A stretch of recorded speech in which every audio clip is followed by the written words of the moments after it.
안녕하세요. 잠깐 쉬셨어요?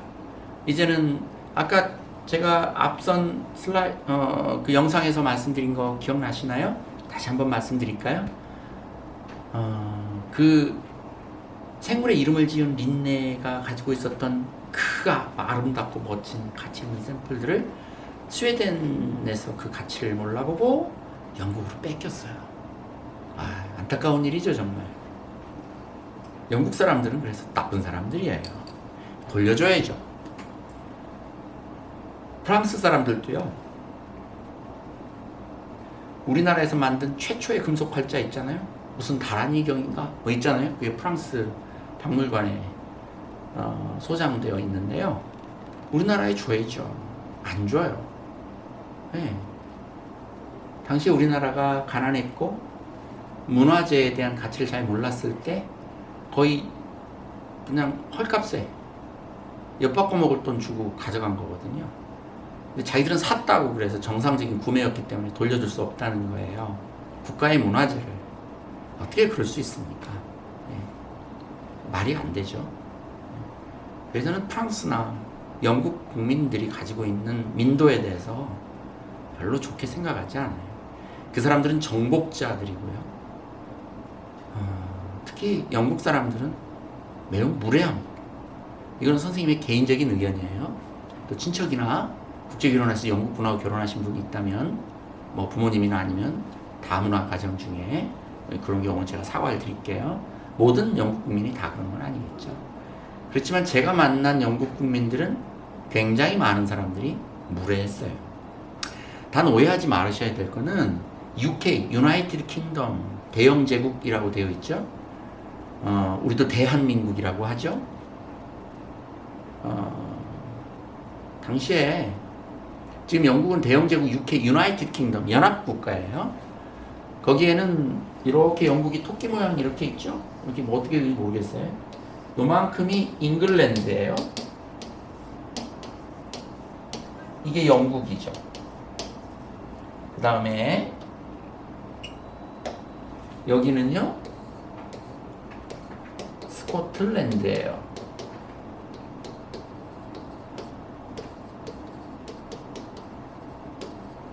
고산지대가 많고요. 이게 북쪽이죠. 여기 남쪽이고요. 런던이 여기에 있어요. 네, 런던이. 그리고 여기는 스코틀랜드, 그 유명한 J.K. 롤링 해리포터를 지은 그 에딘버러 대학이 여기 있죠. 에딘버러라는 지역이 있어요. 동화 같은 곳이에요. 꼭 한번 가보세요. 위쪽으로 가면 글래스고우라고 하는 곳이 있고요. 세계적인 명문 대학이 있는 곳이죠.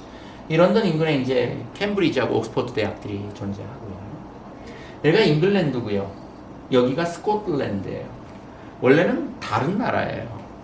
근데 영국 사람들이 침공해서 여기 있는 원주민들을 다 쫓아내고 이렇게 위로 몰고 이쪽 가면 또 아일랜드가 있습니다. 이렇게 해서 이렇게 되는데 굉장히 복잡해요. 영국이 복잡한 게 아니고 유나이티드 킹덤이 억수로 복잡합니다.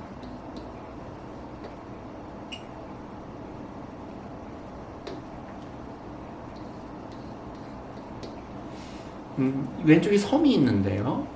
여기는 노던 아일랜드예요.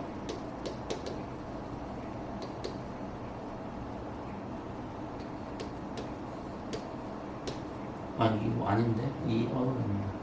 예. 네. 그 다음에 여기는, 이건 북아일랜드고요. 여기는 아일랜드예요. 여기는 웨일즈라고 하는 곳이죠. 복잡하게 나눠져 있죠? 그런데 UK, 유나이티드 킹덤이라고 하는 곳이 대영 제국이 어디까지가 대영 제국이냐면요. 요게 대영 제국이에요. 요렇게가 대영 제국이에요. 아일랜드는 독립을 했죠. 여기가 패권 국가고요. 여기 다 나름대로 자치를 인정하는데 이게 다 UK에 속해 있죠. 우리가 흔히 영국 하면 뭐 이렇게 얘기하는데요. 스코틀랜드 사람들은요, 영국인이라고 굉장히 싫어해요. 여긴 스코티시라고요. 스코틀랜드 사람들이다 이렇게 얘기해 줘야 돼요. 이 영국 사람들이 이쪽에 있는 물자 뭐 다 이렇게 빼서 쓰죠. 예. 이렇게 되어 있어요. 복잡하죠, 되게? 영국은 일종의 식민지로 성장한 나라예요. 일본도 식민지로 해서 성장한 나라고, 서유럽의 포르투갈, 스페인, 스웨덴, 프랑스, 영국, 독일, 이탈리아, 말할 것도 없이 그 모든 나라들이 식민지에서 많은 것들을 착취해서 부를 이룬 나라들이죠.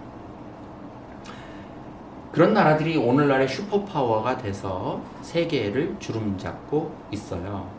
그런데 이제 그런 패권주의, 제국, 이탈리아, 로마, 프랑스, 나폴레옹 시대가 많이 지났잖아요. 그래서 지금은 이제 그런 전쟁이 거의 없어요. 그러다 보니 우리 민족은 1000번 넘게 늘 상처받고 공격을 받다가 이제 와서 우리 민족은 어떻게 됐어요? 전 세계 1등 국가가 됐어요. 요즘 유튜브 보세요. 우리나라가 얼마나 위대한 민족인지. 우리는 늘 서러움이 많았고요. 1000번 이상의 외구와 청나라나 중국과 이 침략을 받아서요. 우리나라에 너무나 많은 것들을 다 뺏겼어요. 근데 드디어 우리나라가 이제 부강해지기 시작했어요. 전 세계가 우리나라를 이렇게 올려다봐요. 얼마 전에 G7 안에 전 세계에서 가장 잘 사는 7개국이 만들어 놓은 위원회에 우리나라가 초청받았죠. 그래서 거의 우리가 G11, G12 전 세계에서 10위권 안에 드는 강대국이 됐어요. 그리고 우리나라에 있는 시스템들이 얼마나 훌륭한지 전 세계의 많은 사람들이 우리나라의 시스템과 우리나라의 민족성을 아주 칭찬하고 있어요. 위대한 민족이에요. 여러분, 그 자랑스러운 민족의 한 민족이죠.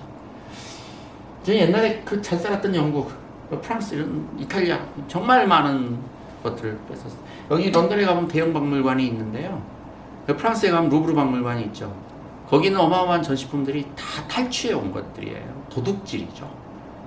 식민지에서 다 훔쳐가지고, 이집트에서 막 피라미드 전부 다 훔쳐가지고 뺏어서 갖다 놓은 것들이에요. 일부는 돈을 주고 사서 소장한 것도 있겠지만 거의 대부분이 식민지 시대에 탈취해 온 것들입니다. 작물이죠. 도적질 해온 거예요. 다 돌려줘야 되죠. 근데 안 돌려주고 전시해서 관광사업으로 먹고 살고 있잖아요. 좋은 일이 아니에요. 그래서 저는 서유럽의 패권 국가들, 또 프랑스, 영국, 독일, 이탈리아 별로 좋아하지 않습니다. 오히려 늘 핍박받았던 민족들이 있어요. 폴란드도 우리나라하고 비슷하고요. 강대국들 사이에 끼어서 이스라엘도 우리나라하고 비슷하고요. 그렇게 약소국으로 조그만 나라인데 옆에서 많은 나라들에 의해서 침공받아가지고 힘들었던 역사를 살았던 그런 민족들이 있어요. 그런 민족들은 한이 많죠. 그렇지만 그런 침략을 많이 받았던 서유럽의 민족들을 만나보면요, 묘한 공감대가 있어요. 우리나라도 한이 많아서 그런가 봐요. 하도 침략을 많이 당하고 사람이 좋아서 뺏기기만 하고 그렇게 살다 보니까 이제는 우리나라가 전 세계를 경제와 정치와 코로나 바이러스 사태를 잘 방역한 세계적인 1등 시민이 됐어요. 여러분 축하하고요. 저도 축하받아야 돼요. 대단한 민족입니다. 갑자기 생물학이 아니고 쓸데없는 얘기를 했는데요. 혹시나 선생님의 편견 어린 말씀 때문에 영국 사람, 프랑스 사람 좋은 친구들이 있는데 그분들을 싫어하는 일은 없기를 바라요. 그냥 선생님의 개인적인 의견이에요. 영국이나 이탈리아나 프랑스에도 얼마나 좋은 친구들이 많은데요. 선생님 의견은 반만 들어주세요. 예. 선생님 그 역사 속에서 이렇게 다른 나라 거를 뺏어서 전시하는 별로 저는 바람직스럽지 않다고 생각해요. 전 스웨덴에 돌려주는 게 맞다고 생각해요. 런던 자연사 박물관에 있는 린네의 모든 것들은 저는 스웨덴으로 돌려주는 게 맞다고 생각합니다. 우리나라는 그럼 그런 일이 없었느냐? 아니에요. 우리나라에 있는 굉장히 많은 식물들의 이름이 또는 동물들의 이름이 이런 이름이 붙어 있어요. 무슨 자포니카. 이거 뭘까요? 익숙하죠? 재팬이에요. 재팬. 일본이죠. 우리나라에 있는 많은 식물과 많은 동물들을 누가 이름을 붙였게요? 일제 식민지 때 1903년인가요? 네, 1903년에 을사조약이 맺고 1909년에 강제합병됐나요? 선생님 잘 기억이 안 나네요. 한국사 배운 지가 하나도 오래돼서. 그 1909년, 그 언저리 어디예요? 1919년에 어쨌든 3.1운동이 일어났죠. 근데 어쨌든 간에 그런 여러 가지 일제 식민지 시대의 36년의 식민 통치 때 일본 사람들이 우리나라에 있는 식물들이나 동물들이나 생물들의 이름을 다 붙였어요. 꽤 많은 경우에. 우리나라 그전에는 분류학이라는 개념이 별로 없었을 때죠. 물론 다산 정약용 선생님이 계셨지만 그런 물고기나 몇 가지에 제한된 것들이었고요. 약초도 물론 있었고 허준도 있었고 그랬지만 어쨌든 그 분류학의 체계가 서구 문명의 그런 분류학적 체계로 학명이 붙여지진 않았어요. 우리가 다 부르는 이름들은 있었죠. 그렇지만 서구의 그 린네가 붙여놓은 이명법과 삼명법에 맞춰서 라틴어로 이름이 붙여지지 않았죠. 일본 사람들이 와서 서구 문명을 일찍 받아들인 일본 사람들이 우리나라에 있는 모든 생물들의 학명을 붙이기 시작했고요. 그 붙인 그 표본 있죠. 아까 기준 표본 다 일본으로 가지고 왔어요. 그게 또 무슨 짓을 한 줄 아세요? 미국 사람들이 또 왔죠. 언제? 전후에. 지금도 미군이 있잖아요. 선교사로도 들어오고 많은 학자들이 들어왔어요. 미군들이 또 와서, 미국 사람들이 와서 우리나라의 생물들을 연구하고 우리나라의 생물들을 다 가지고 왔어요. 그래서 미국의 스미소니안이라고 워싱턴 DC 그 백악관에 있는 그 옆에 스미소니안이라고 하는 박물관이 있는데요. 그것도 자연사 박물관이에요. 자연사 박물관이라고 하는 것은 화석도 있고 그 다음에 뭐 온갖 뭐 생물들도 있고 뭐 암석도 있고 그냥 아무튼 이 네이처 자연에 있는 모든 것들을 갖다 놓고 거기에 대해서 설명해 놓은 그런 광대한 박물관이에요. 그 자연사 박물관에 가면 우리나라에는 지금 멸종돼서 찾아볼 수 없는 많은 생물들이 미국의 스미소니안 박물관에 있고요. 우리나라는 어느 박물관에도 존재하지 않는 식물들이 또는 동물들이 있습니다. 우리나라에 예전에 50년 전, 100년 전에 살았던 많은 생물들이 일본과 미국에 있어요. 그 생물을 보려면 그 나라를 가야 돼요. 억울하지 않아요? 왜 우리나라의 생물을 보는데 일본과 미국에 가야 됩니까? 우리나라에 어떤 허락도 받지 않고 그분들이 다 가져갔어요. 저는 돌려줘야 마땅하다고 생각해요. 개인적으로. 이제부터라도 우리 생물들을 잘 관리해야 되지 않겠어요? 그래서 인천에 국립생물자원관, 상주에 닭동강 국립생물자원관, 서천에 충남 서천에 국립해양생물자원관 등등 또 서천에 또 생태원 그런 어떤 국가기관들이 이제 많이 생겼어요. 그곳에서 우리나라 생물들을 기록하고 관리하는 일들을 해요. 그래서 예전보다는 정말 많이 좋아졌어요. 한 가지 흥미로운 얘기를 해줄까요? 우리나라 생물자원을 보존하는 게 얼마나 중요한지 여러분 혹시 크리스마스 트리 아시나요? 크리스마스 트리 플라스틱으로 만든 거 말고 그 크리스마스 트리를 보면 크리스마스 트리 이게 무슨 소나무 뭐라고 해요? 전나무 같기도 하고 뭐 이렇게 생긴 이런 트리 있잖아요. 이렇게 생긴 트리나무 기억나요? 네, 그래서 빨간색으로 크리스마스 때가 되면 반짝반짝 이것도 달고 그 다음에 뭐 이렇게 이거 크리스마스 트리죠. 이 크리스마스 트리 나무가요 전 세계 어디에만 있는 줄 아세요? 우리나라에만 있는 나무였어요. 네덜란드인가 덴마크인가 쌤이 잘 기억이 안 나는데 나라는 어떤 선교사님이 한국에 오셔가지고 우리나라는 당시에 크리스마스 개념이 별로 없었는데 크리스마스를 쉬려고 하니 주변에 너무나 크리스마스 추리로 쓰기에 너무나 예쁘고 작고 앙증맞은 나무가 있는 거예요. 이게 우리나라로는 구상나무예요. 이 나무를 집에다 갖다 놓고 이렇게 크리스마스 트리도 꾸미고 너무 아름답게 그렇게 지냈어요. 그러다가 이제 선교의 업무를 마치고 임무를 마치고 본국으로 돌아갈 때 이 나무가 너무 예뻐서 이 나무의 묘목을 몇 개 가지고 갔어요. 그래서 거기다 심어서 키웠죠. 그래서 거기 자기들이 이제 동네에서 팔기도 하고 그러다가 어떤 사람이 그걸 상업적으로 대량으로 키워가지고 전 세계에 수출을 하게 됐어요. 원래는 이게 우리나라 나무기 때문에요. 우리나라 사람들이 돈을 벌어야 되는데 서양 사람들이 이 구상나무를 가지고 전 세계에 팔아서 돈을 벌고 있어요. 우리는 로열티를 주장할 수도 없어요. 왜냐하면 이게 원래 우리나라에 있었다는 그 기록을 제대로 기록해 놓지 않았고 당시에 그걸 가져갈 때에 그걸 가져가면 안 된다 또는 그걸 했을 때는 이익을 창출했을 때는 얼마간의 베니피셔링 이익을 나누는 것을 해야 된다 이런 계약을 맺지 않았거든요.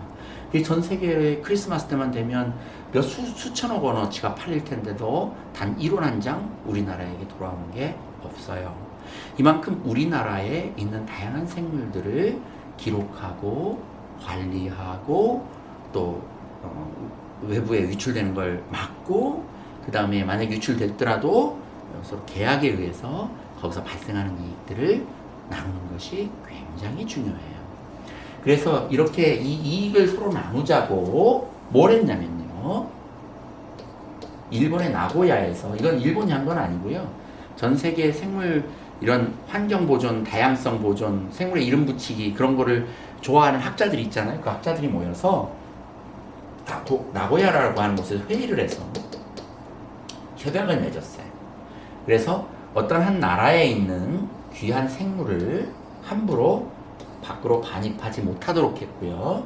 만약에 반출해서 어떤 이익을 얻었을 때는 반드시 그 이익을 원래 이 원산지인 그 국가와 이익을 나누어야 한다는 그런 협약을 맺었죠. 이게 1992년이에요. 그 뒤로 이제 지금은 뭐 함부로 중국 같은 나라는요, 생물 잘못 갖고 나오다 걸리면 죽여요. 그만큼 어려워요. 그건 충분히 그쪽하고 협약을 맺어서 가지고 나와야 돼요. 이렇게 나고야 협약이 이제 맺어졌죠. 그만큼 한 나라의 생물을 관리하고 한 나라의 생물들을 기록하고 우리나라의 것으로 서류 작업을 해서 잘 관리하는 일은 국가의 부와 그리고 미래의 자손들의 웰빙, 잘 사는 것, 부강하게 사는 것과 매우 밀접한 관계가 있어요. 들여오는 것도 조심해야죠. 우리나라의 낚시꾼들이 그 베스라고 하는 물고기가 있어요. 선생님은 낚시를 안 해서 그렇지만 베스라고 하는 물고기를, 이게 낚시하는 사람들한테는 아주 고기가 뭐 맛이 있진 않은데, 이 낚시하는 사람들이 이 싸납고 흉폭한 놈이거든요. 포악해, 이빨이 날카로워가지고 아주 날카로워요. 힘도 엄청 세요. 낚시하는 사람들한테 얘가 그 입질을 하는데 이 손맛이 좋대요. 팍팍 고래 잡는 것 같이. 그래서 얘네들 낚시꾼들이 외부에서 가져와서 거기다 풀어가지고 낚시 잡는데 좋으니까 이걸 갖다 풀었어요. 그랬더니 한국에 그 토종 그 갈견이 퉁사리 여러 토종 물고기들이 있는데요. 이 베스가 다 잡아먹어가지고요. 요즘 그 우리나라 강물에 가보면 이놈이 거의 90%를 차지하고 있어요. 좀 심하게 얘기하면 다 베스예요. 그러니까 반출되는 것도 함부로 반출시키면 안 되겠지만 들여오는 것도 매우 조심해야 돼요. 자기가 의도치 않게 이렇게 생태계를 파괴하는 경우가 있어요. 한 가지 더 재밌는 예를 하나 말씀드릴까요?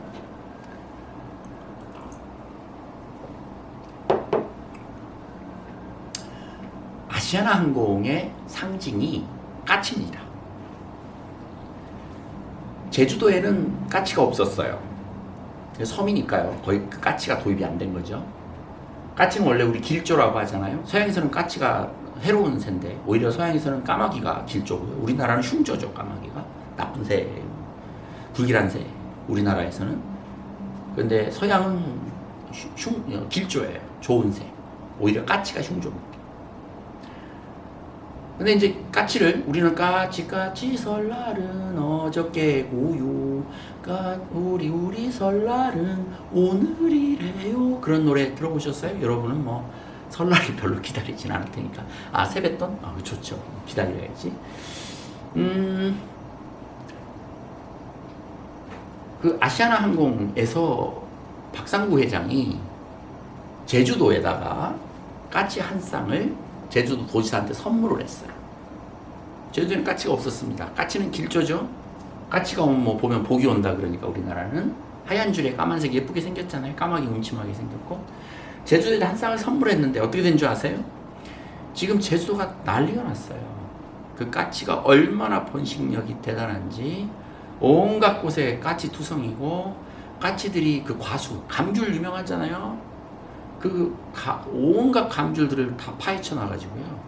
과수 농가들이 지금 까치하고 전쟁을 하고 있는데, 워낙 까치의 번식력이 놀라워서 그 까치를 다 잡아낼 수가 없어요.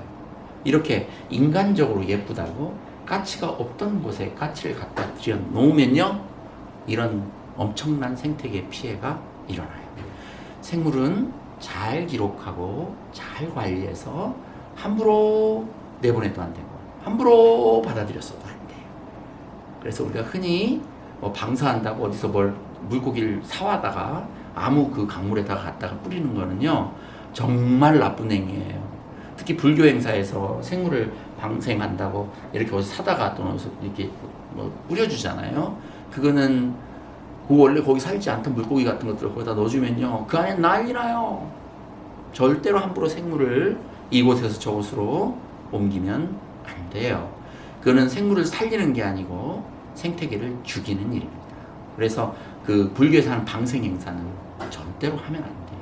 생물학적으로 보면 그렇습니다. 자, 요 정도로 이제 긴 강의 말씀드리고요. 이제 제가 선생님이 이제 재밌는 초콜릿, 여러분 초콜릿 보내드렸죠? 이 초콜릿 갖고 지금부터는 수업을 좀 해볼게요. 아이고 이거 너무 맛있게 생겼어요.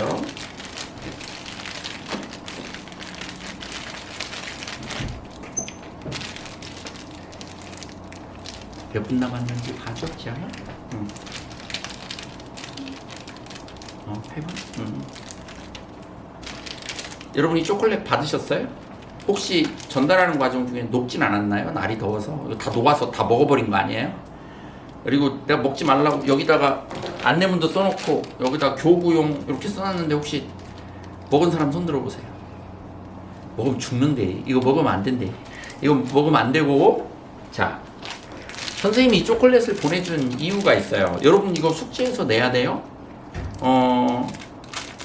이제 자세하게 카톡이나 이렇게 가정 안내문을 통해서 여러분이 어떻게 숙제를 내야 되는지 자세하게 안내가 갈 텐데요. 영상으로 여러분 이거 하는 거 찍어가지고 제출하셔야 돼요. 아시겠죠? 한 3분 정도 요거 설명 잠깐 드리고 또 잠깐 쉬었다가 요 다음 클립, 영상 클립에서 본격적으로 초콜릿을 가지고 여러분과 함께 나눌 거예요. 키캣 맛있어요. 이거는 이거 지영아 뭐라고 읽는 거야? 몰티셔스. 몰티셔스. 저는 처음 보는 거예요. 이거 맛있니, 지영아? 그 다음에 요건 M&M. 예. 그 다음에 미니쉘. 요 안에 뭐 이렇게 요구르트 같은 거 들어있는 거. 요거는 ABC 초콜릿. 그 다음에 이거 뭐지? 키세스. 그 다음에 요거도 미니쉘이고. 좋아요. 맛이 다 달라요. 아, 맛이 다 다르구나. 네, 요거는 뒤에 글씨. 시리얼 맛. 요거는 아몬드 맛. 요거는 딸기 맛. 아몬드가 들어있나? 아니지. 맛만? 조금. 아몬드도 조금 들어있대요. 먹어보면 안 돼요, 지금. 딸기 맛이, 뭐, 딸기 크림 같은 게 좀 들어있겠죠. 여기는 이제 시리얼이 들어요. 시리얼이 그럼 어떤 맛이지? 아무튼 시리얼이 들어있고요. 그 다음에 요거는, 여러분 아시겠지만 여기 그림 보이시죠? 예, 까서 보는 건 괜찮아요. 뭐 조금 뜯어 먹어봐도 돼요. 안에 구조가 뭐가 있는지. 이렇게 해가지고 예를 들어서 안에 뭐가 있을까 이렇게 열어가지고 속의 구조를 보기 위해서 여러분이 이렇게 끊어서 먹어봐도 돼요. 괜찮아요. 요걸 가지고 이제 분류를 할 건데요. 열어보세요. 이거는 열어보면 이제 먹어봐야 알 수 있겠네요. 그래가지고 이건 뭐지? 안에 뭐 스폰지 같은 게 들어있네. 과자 위에다가 이걸 이제 돌려놨는데 초콜릿을 키세스도 있고요. 여기 우리나라 새알 초콜릿과 비슷한 이런 그 M&M도 있어요. 맛있네요. 이거 먹다가 수업 못 하겠는데. 자, 이걸 가지고 뭘 할 거냐? 선생님이 이거 가지고 분류를 해볼 거예요. 자, 일단은 요거 조금 이따 잠깐 끄고 이제 다음 시간부터 본격적으로 할 텐데 초콜릿 종류만 한번 써볼게요. 이거 뭐라고? 몰티셔스. 야, 이거 어렵네. 몰티셔스. 요거 맛있어요. 동그랗게 생긴 거. 그 다음에 키세스도 있었고요. 그 다음에 키캣. 크리켓, 그 다음에 미니쉘. 미니쉘에는 세 가지 종류의 서로 다른 맛이 있었고요. 그 다음에 우리 새알 초콜릿이라고도 하는 뭐 M&M 초콜릿이 있고요. 그 다음에 요 ABC 초콜릿이 있었어요. 키세스. 키세스. 그러면 하나, 둘, 셋, 넷, 다섯, 여섯 개인데 요 안에 세 종류가 존재하니까 뭐 아무튼 총 뭐 8개 정도의 거예요. 요걸 갖고 한번 여러분 이제 영상 선생님 잠깐 끄고 다시 또 좀 이따 시작할 텐데 그 사이에 화장실 갔다 오고 물도 한 잔 먹고 뭐 콜라도 한 잔 마시고 그러고 나서 초콜릿 갖고 한번 살펴보시고 일부 끊어서 일부 먹어봐도 괜찮아요. 예, 그렇게 하고 초콜릿 다 먹지 말고요. 남아있어야 분류를 하지. 이거 가지고 분류할 건데 어떤 방식으로 생겼는지 맛이 어떤지 조금씩 뜯어서 맛봐도 괜찮아요. 그렇게 해서 대신에 여러분들이 이제 다음 시간부터 이제 저기 분류를 할 텐데 그 분류 과정을 여러분 사진을 좀 찍어 놓으셔요. 그래서 여러분이 수업을 했는지 아니 놀고 있는지 쌤이 알지. 사진 갖고는 한 컷의 사진 갖고는 쌤이 알 수가 없으니까 영상을 쉬는 시간 동안에 여러분 하는 거를 아니다. 다 하고 한 3, 4분 정도 여러분 정리해서 숙제로 내세요. 영상 숙제로 5분 이내로 찍어가지고 자 어쨌든 잠깐 쉬었다가 우리 요 7개, 8개 정도의 초콜릿들이 어떻게 분류할 수 있는지 얘기해 볼 거고 또 여러분은 여러분 나름대로의 분류 체계를 한번 만들어 보세요. 조금 이따 뵙겠습니다.